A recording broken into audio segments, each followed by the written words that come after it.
척추를 척척, 건강이 척척, 합격도 척척. 안녕하세요. 노량진 한의원 척척박사 한의원입니다. 여러분들, 그동안 저희 한의원 유튜브에서 여러분들께서 수험생을 하면서 겪으실 수 있는 여러 통증들에 대해서 얘기를 하고 있었습니다. 그런데 이 통증만큼이나 중요한 게 바로 소화예요. 이 소화가 잘 돼야 속도 편하고 몸도 편한데 말이죠. 이 속이 불편하면 이 집중도 안 되고 힘들잖아요. 그래서 이제부터는 수험생 여러분들께서 겪을 수 있는 소화기 질환과 관련한 내용도 함께 이야기해 보려고 해요. 그 중에서도 가장 먼저 다뤄볼 것은 바로 과민성 장증후군입니다. 과민성 장증후군은 적어도 6개월 전부터 시작된 복통이나 복부 불편감, 배변 습관의 변화, 팽만 등의 증상이 만성적이고 복합적으로 나타나는 질환입니다. 증상을 설명할 수 있는 기질적 질환을 배제하고 내시경 검사에서 이상이 없을 때 확진할 수 있습니다. 말이 어렵죠? 이 상황에 빗대어서 한번 설명해 볼게요. 우리 수험생 여러분들께서 평소에 장이 안 좋다고 생각하시는데 이 시험이 다가올수록 뭐만 먹으면 배에 바로 가스 차고 바로 화장실 가야 될 것 같고 갔다 오면 직후는 괜찮은데 뭔가 찝찝하고 그래서 마음 크게 먹고 병원에 가서 내시경 검사까지 다 받았는데 아무 이상이 없다는 거예요. 그런데도 나는 아파. 막상 이러다 시험날이라면 어떡하지? 하고 걱정하게 되는 거죠. 이런 게 바로 과민성 대장증후군입니다. 이해가 쉽게 되죠? 과민성 장증후군으로 진단을 하려면 제일 중요한 게 기질적 질환이 없다예요. 우리가 병이 생겼을 때 뭔가 이 신체 내부에 장기에 이상이 생겨서 병이 생길 수 있잖아요.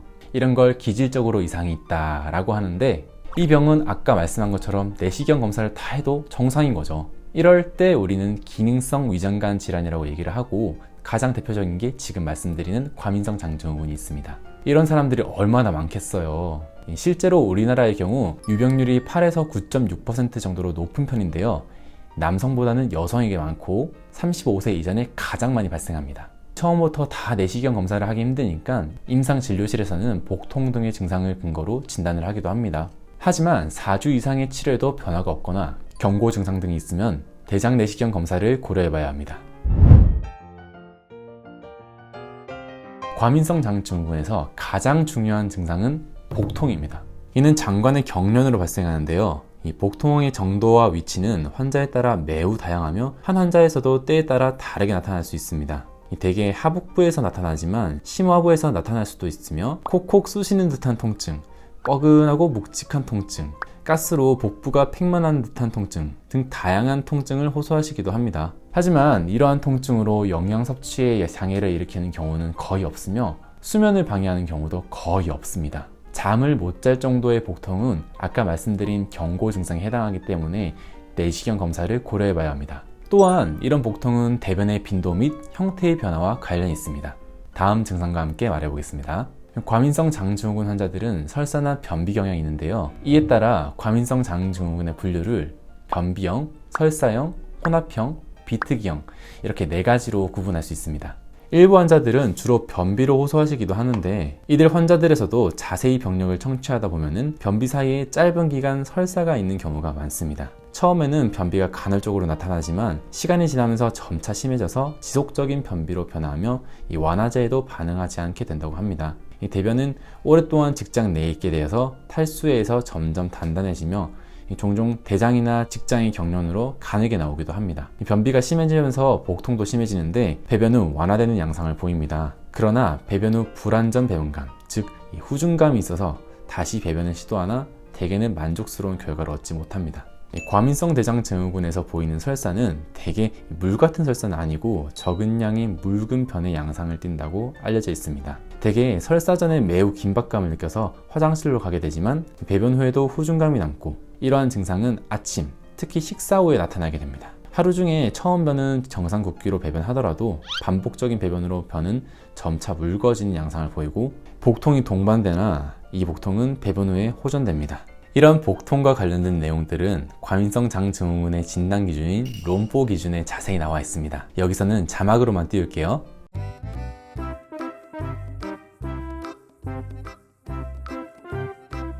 복부에 가스가 가득 차는 듯한 복부 팽만감을 호소하시는데요. 주로 하복부에서 호소하시는 경우가 많습니다. 그러나 실제로 이들 대부분에서 장내 가스량은 정상이라는 보고가 있어요. 즉, 이 과민성 장증후군 환자들은 장관 내 가스량 자체가 많은 게 아니고 조금만 가스가 있어도 민감하게 받아들이는 것이라고 설명되고 있습니다.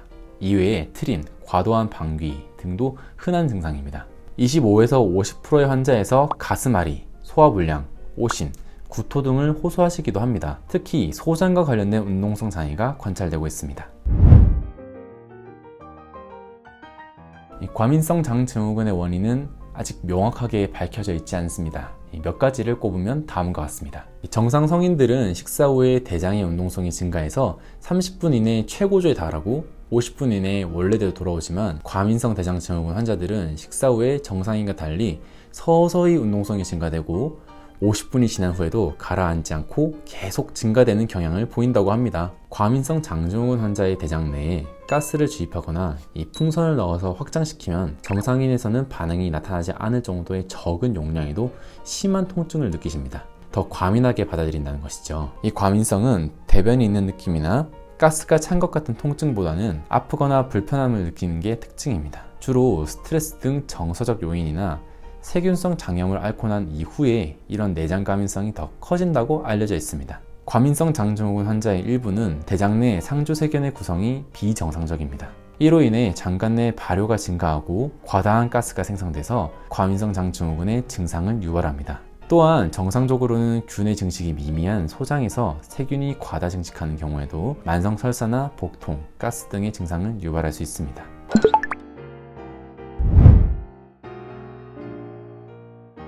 여러분이 과민성 장증후군 환자라면 우선 무엇보다 안심하는 것이 필요합니다. 여러분, 이거 죽을 병 아니에요. 아까 말씀드린 것처럼 내시경 검사 다 하고 오셨잖아요. 다만 우리가 스트레스가 되는 상황에서 더 심해지기 때문에 우리가 어떤 것에 대해서 더 스트레스를 갖고 있는지 그 원인을 찾아서 원인을 해결하는 방식으로 치료를 해 나가면 됩니다. 저희는 이런 것들을 한약 치료를 통해서 시도하고 있습니다. 또한 식이요법과 운동요법을 함께 병행하면 더 좋습니다. 이에 대해서는 다음번에 좀 더 자세하게 다뤄볼게요. 지금까지 과민성 장증후군에 대해서 알아봤는데요.